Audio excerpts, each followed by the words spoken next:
everybody. Welcome back. This is Brian and Brian for Breaking Down Security.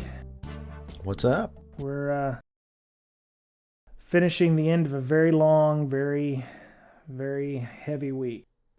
Of work. Yeah.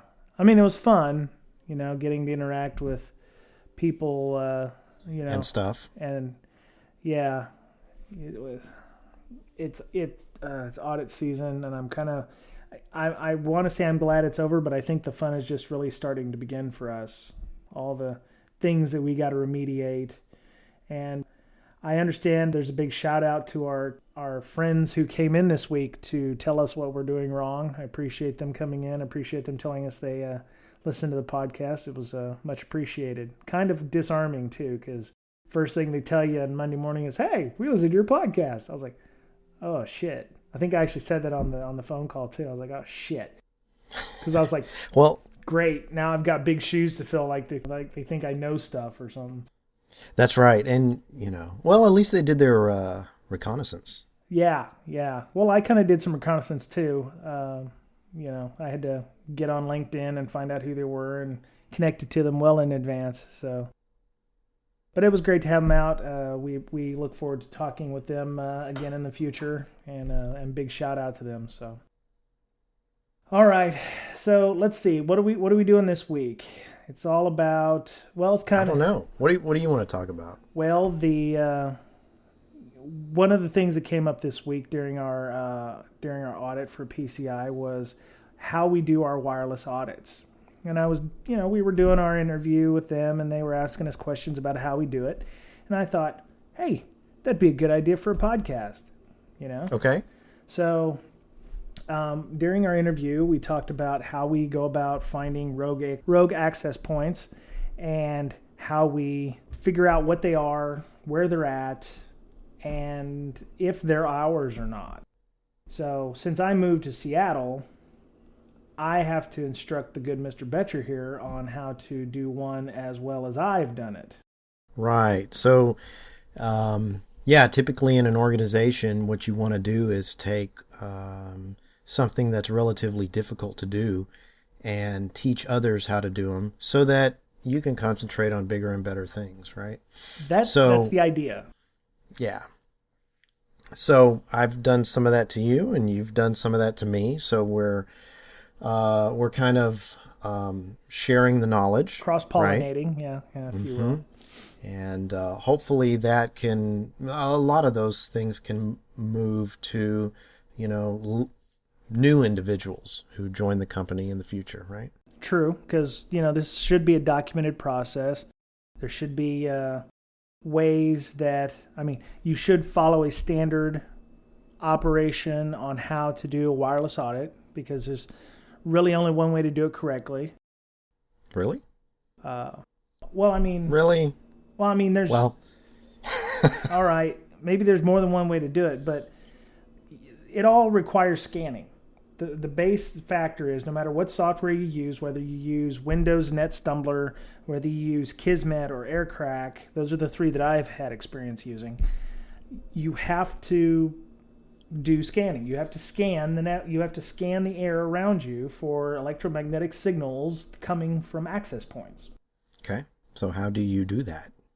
Well, I have found that the easiest way is to buy my own equipment. And I'll tell you why. Because I can take my equipment home and I can practice at home, which is what I did. I have right here, I bought an Alpha wireless adapter. It's a USB dongle that plugs into your computer, and it is the AWUS051NH. And the reason I got it is because it will scan both 2.4 and 5 gigahertz wireless, which you don't think there's a lot of 5 gigahertz wireless around you until you plug in the Alpha and actually do a scan for wireless in the area and find that there's a ton of it and you didn't know it was there. All right. Okay, time out. First of all, you mentioned you could play with it at home. Yeah. And that reminds me of a conversation I had today or yesterday. I can't remember because the days are pretty long here. Oh, yeah. And this whole business of training, right? So in an organization, you try and have some training for your new people or stuff you need to cross-train. And so somebody who was trained, in other words, they were part of a group who the subject matter expert came and trained the entire group on how to do something. They basically, I had the opportunity to say, hey, you know how to do this, right?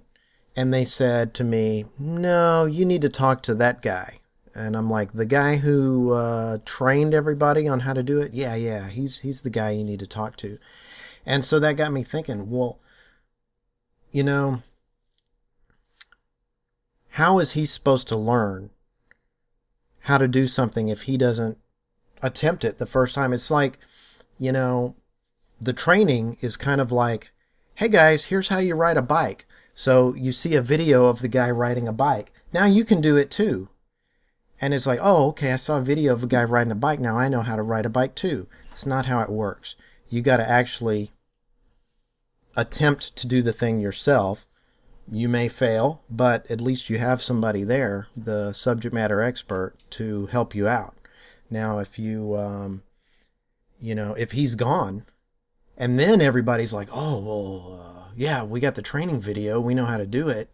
And then they fail, there's nobody to go to. So they have to take the initiative to train themselves. And that's exactly what you did. You bought the equipment yourself and you play around with it at home.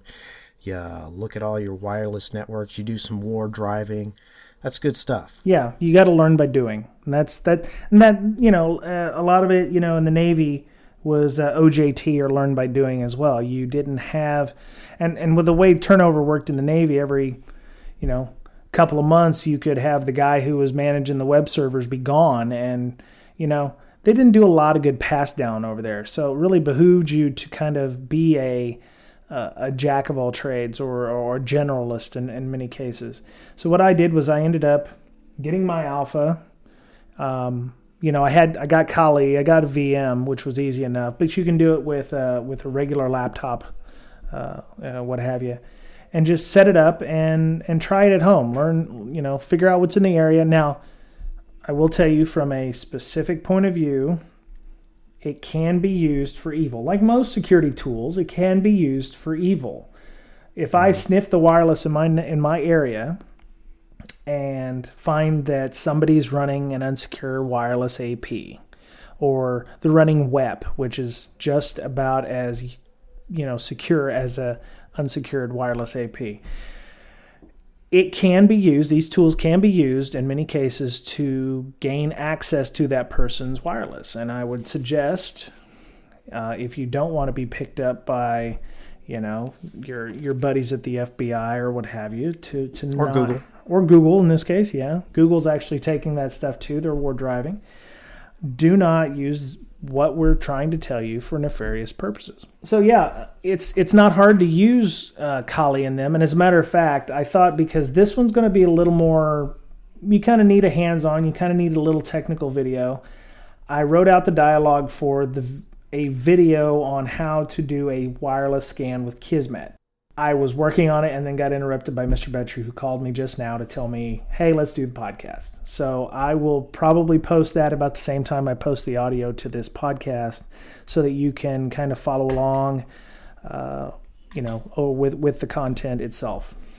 So see, now I'm on the hook. Now I have to put out a video to put this in. So it's going to happen. No more procrastination. Otherwise, you're a liar. That's right. I am a liar. All right, so let's. And you just recorded it. Yes. Why do you lie, liar? So, So, if you have an organization that has a requirement to do wireless scanning, you may want to have your boss buy the stuff for you, or they actually have specialized appliances. I think our auditor friends went over to one of our other offices in Austin, and the IT folks there had a specialized gadget that they used to do wireless scanning. Ooh. But it costs several. I think it ain't cheap. Those things aren't cheap. They got to be several $100 or something, I'd imagine. The Alpha cost me, I think, less than $40. And you can also get additional antennas for it, so you can actually expand your range depending on how big you want to make your antenna. The signal... You can have antennas everywhere. Yeah, you can have antennas coming out. And big ones too. Yeah, huge ones. So I find that it's best. I kind of do a hands-on role every quarter. When I was in the office there, people would see me walking through the hallway with my Alpha, watching the output of the wireless. And I ended up actually walking the entire building, every floor. And the reason for that was I would be able to go and find all the different wireless in the area. And then when I would come back and do the analyzing of the text file or the PCAP, I could say, okay, I found so many APs. Where were they? What was the signal like when I found them? And are they ours? So you found some interesting ones that you needed more info on. Yeah, one of them was a printer. I guess all these new printers from HP come with like ad hoc wireless in them. So if you want to print something and you're not on a wireless network, you can actually connect to the printer. I don't know why the hell you would want to, because it looks like it's unsecured wireless or very low level wireless anyway, security-wise. And print your photos. So I found this HP like C830 or whatever, and I was like, oh my God, what is this? Some manager in our office has got a brand new printer and he turned the wireless on or something. Yeah.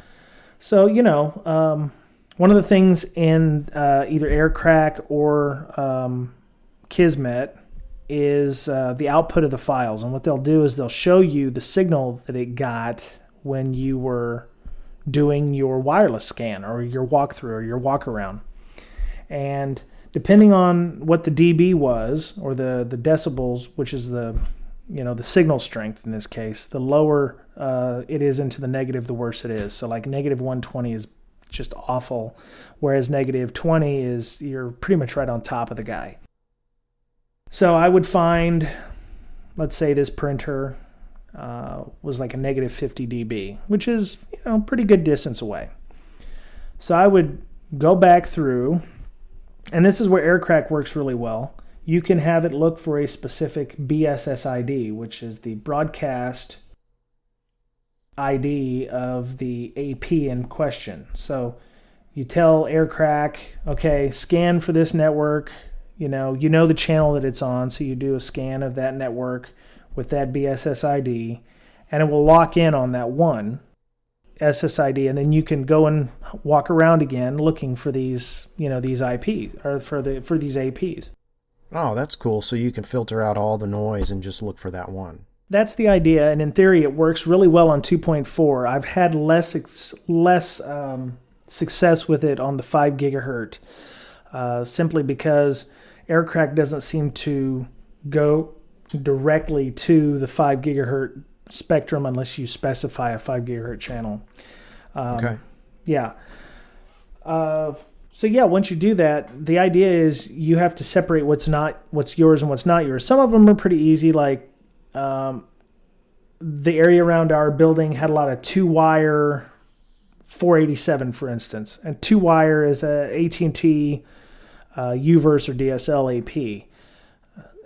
That's the default setting for it because nobody turned off the default setting or renamed theirs. So you know that those are usually residential wireless. This little 5 dB antenna on top of this Alpha can probably pick up about a quarter mile away, which is well into most residential apartment townhomes around that building, if I remember correctly. So the idea was to find ones like that had a really low signal, like anywhere between negative 20 to negative 30, and you knew for a fact that they were on your network, or in the building that you're in, or the room that you're in, right? Yeah. But I mean, we were looking specifically for somebody to bring in an AP, like a Linksys router, Cisco, little POS router, plug it into the Ethernet on their wall because they want to be able to get a faster internet connection,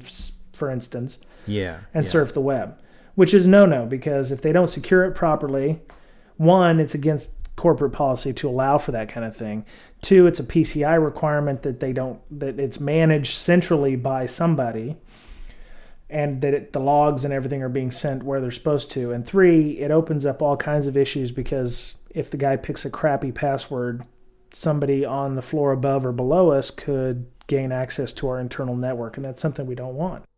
So that's one kind of rogue access point, is the one that's not approved, by employees. Another one is one that gets there by attackers.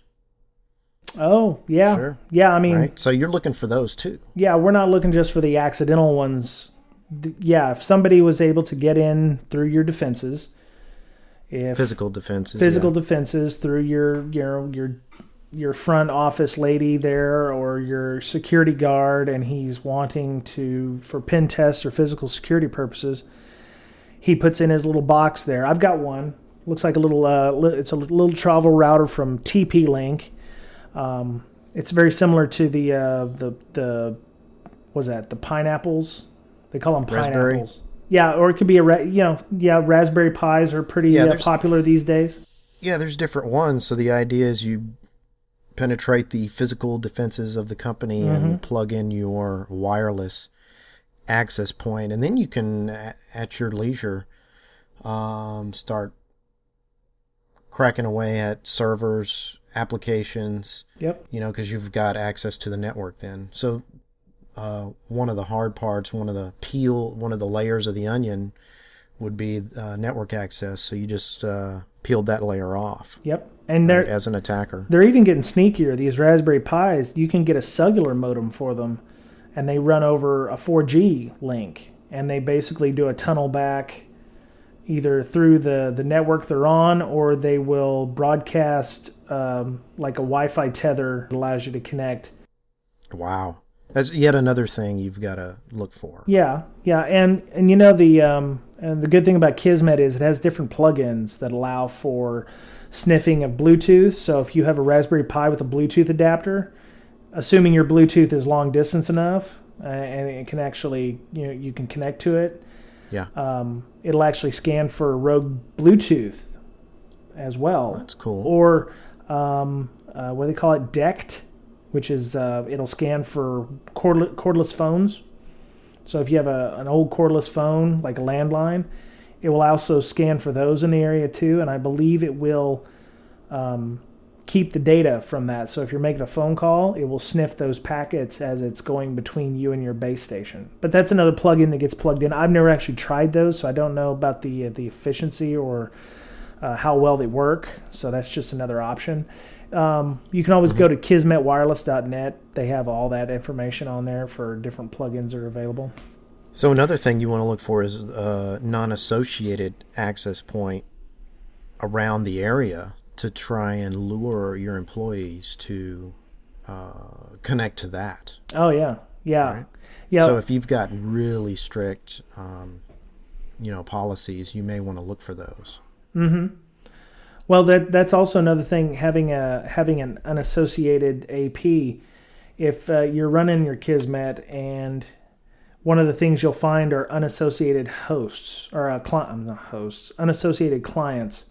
Yeah. You'll have, let's say somebody plugs their laptop into the network, and they get an IP through Ethernet, but they leave their wireless radio on.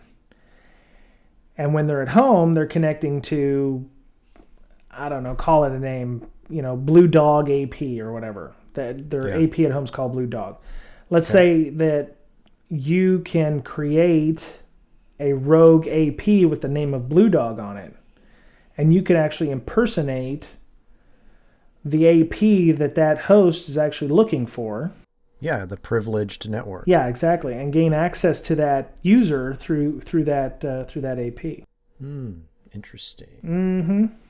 Yep, and I've seen that a lot when I would do wireless audits in the area. I would see, like a Samsung phone, and it had a half a dozen different APs that it's connected to in the past, and it will beacon out for those. Mm-hmm. And I think I saw one time, it had about 20 of them. It was an iPhone. And, it's kind of interesting, the information you get from that, too, because Yeah. a couple of them were in an airport. There was a go-go in flight. There was, I think, one with kanji letters in it, so it looked like from China. So you could tell that person, he'd either traveled recently or had been someplace recently that he could, that he'd visited. And he had definitely taken a flight that had the in-flight internet, because the go-go in-flight was the AP that it was beaconing for. So it was kind of interesting to glean that kind of information from something as simple as a wireless scan. Yeah. Non-intrusive. Yep. So,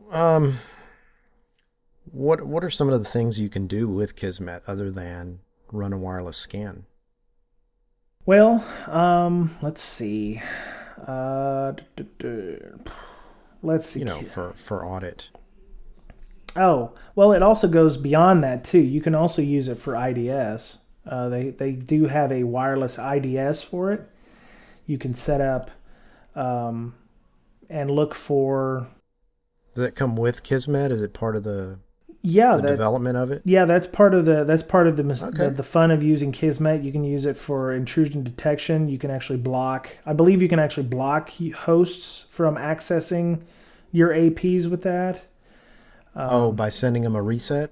I would imagine, yeah, the wireless host would attempt to connect to your AP. It would be intercepted by Kismet and sent a deauth packet, or Nice. sent away to disarm it, to allow it to make sure that it doesn't have access.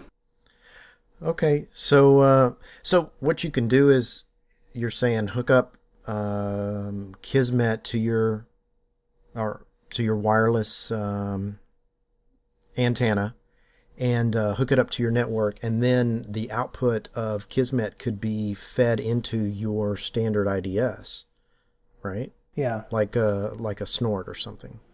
Yeah. That's cool. Yeah.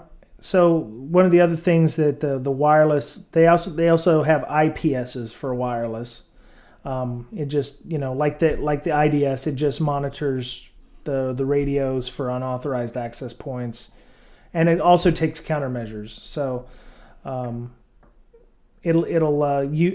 the part of the IDS will also look for noisy attack tools, like let's say somebody's let's say you want to have WEP on your network because you have to for an old application like a medical device or something like that. Okay. You can run an IDS or an IPS on your network, and you can see Aircrack or NetStumbler. You could see replay attacks. You can see replay attacks, and that would be something that would alert you to the fact that there was an attack attempting to gain your wireless keys. And and you could also detect denial of service attacks. Mm-hmm. Yeah. Right? Yep. And like we already mentioned before, devices can spoof MAC addresses. Most new they call them WIPs or WIDs, can weed out devices with spoofed MAC addresses by using fingerprints. Mm-hmm. If they notice that it's a Samsung device, but it's got a MAC address of an Intel, that could be a way of knowing that that's a spoofed address and not allow it. They can also find NetStumbler. NetStumbler is a Windows scanner or sniffer, but it's notoriously noisy. I mean, it will send out packets going, "Hey, look, here I am. Who are you? What's going on with you?" Da, da, da, da, da, da. Whereas Kismet and Aircrack are more passive. They'll just kind of just sit there and listen. Listen. Okay. Yeah, NetStumbler is the noisy guy at the party who's drank too much and is obnoxious.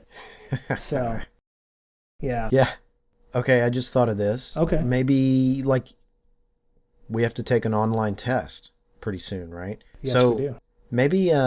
Maybe a professor could use Kismet to make sure his students aren't cheating. Ah. There are forensic tools where you can actually, once you have all the the packets, let's say you're capturing packets, Sure. where you can actually re-represent, say, a web page that somebody was using as they saw it. Oh yeah. Pretty cool, huh? Yeah, you can inject things, sure.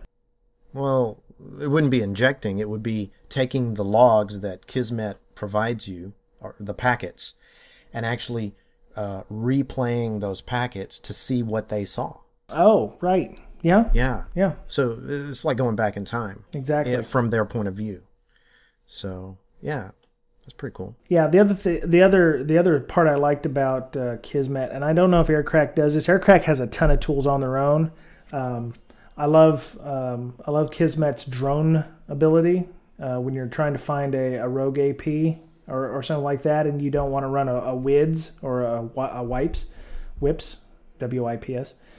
You can set up a bunch of little routers on your network, and when you're running Kismet with the wireless routers, they will send information back to a centralized Kismet server, and you can actually use that to like triangulate where a rogue AP may be.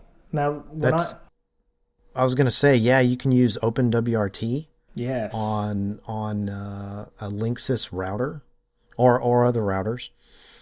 So what that is just a Linux distro for embedded devices. There's also DDWRT, or you can use Tomato. Tomato's another good one. Tomato. Yep, Tomato. Yep.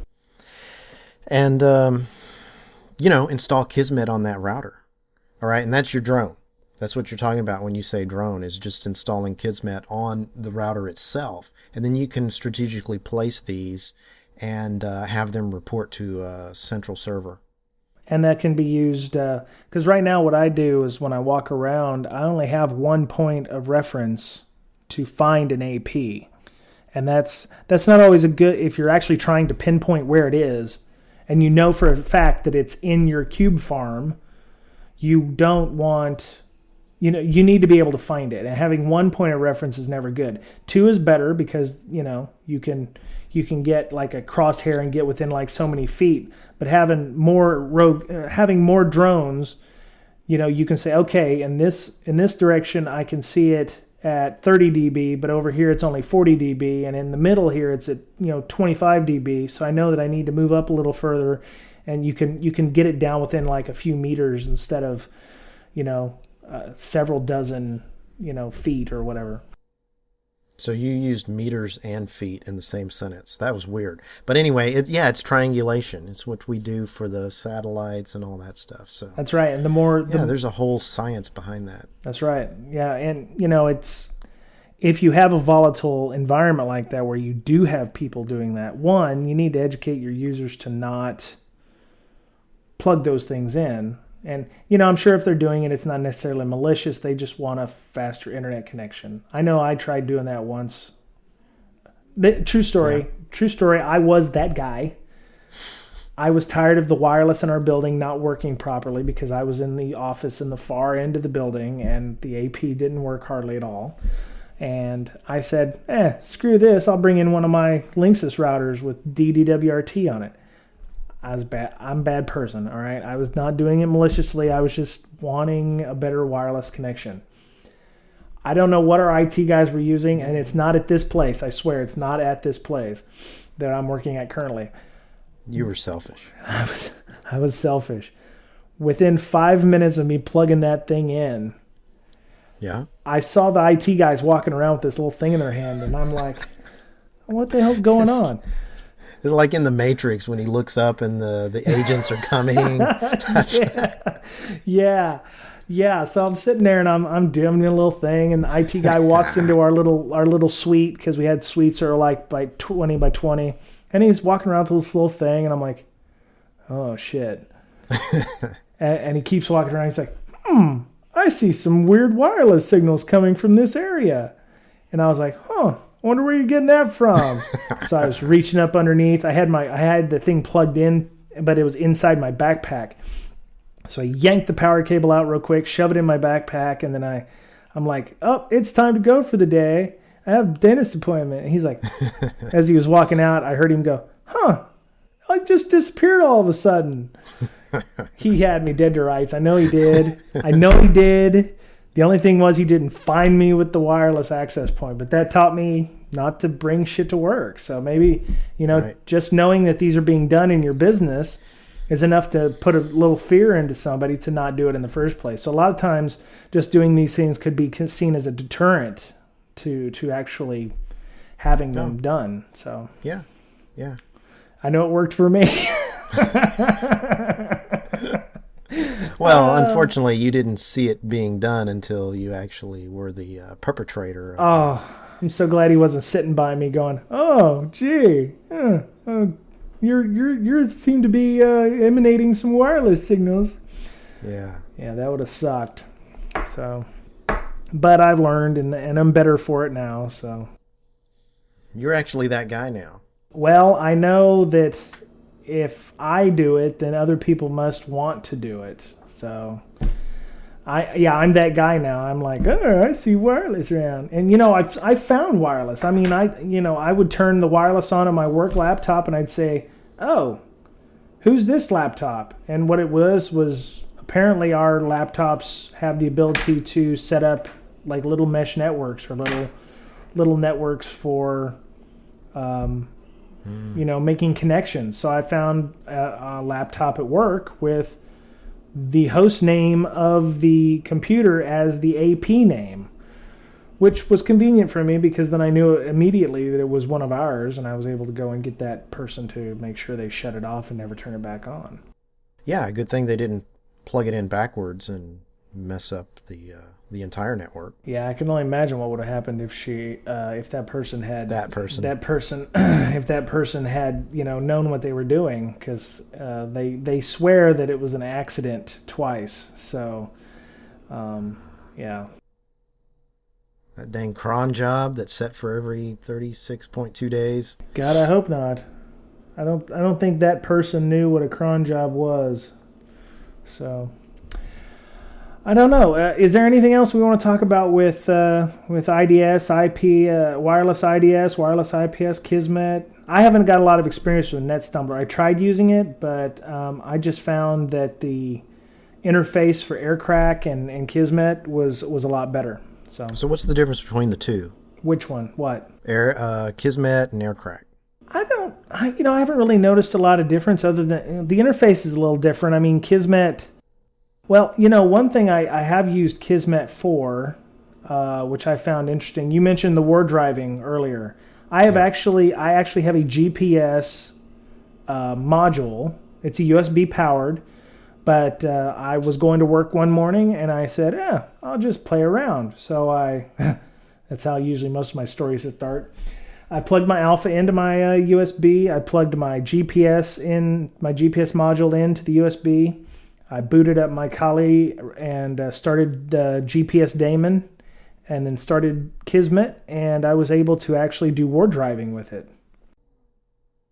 The whole idea was I actually was trying to figure out if it was possible to use the GPS-D to tell me exactly where the APs were. And? It doesn't work that way. I thought that it would take the signal, and based upon the direction of the signal, because I was using a directional antenna at the time, it would be able to say, okay, minus 30 dB, okay, the GPS, based on your location here and the direction of the strongest part of the signal, I can tell you that it's 20 feet in that direction, 10 feet down, X, Y, and Z coordinates.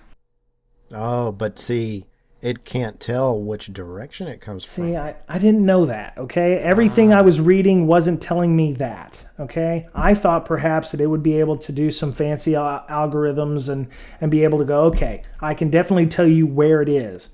Yeah. All it would tell me is, okay, you're at this point and you see these APs. Because one of the things I found online was a way to take the GPS information that you get from Kismet, and you can turn it into a KML file, which is a GIS, geospatial information file, and then import it into Google Maps and be able to see where the APs are depending on where you were located. Yeah. Which was pretty freaking sweet because I was able to do it about a half a dozen times. But all it would tell you is, at that point, you found this many APs or this many networks, and I was like, oh, man. Yeah. Yeah.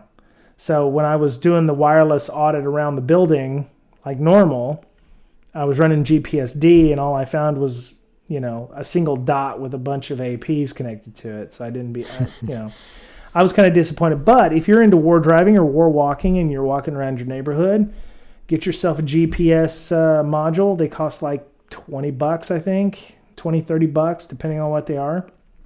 You can set everything up and do some war driving. And that was one of the things I've used that for. Now, for Aircrack, I actually used it to...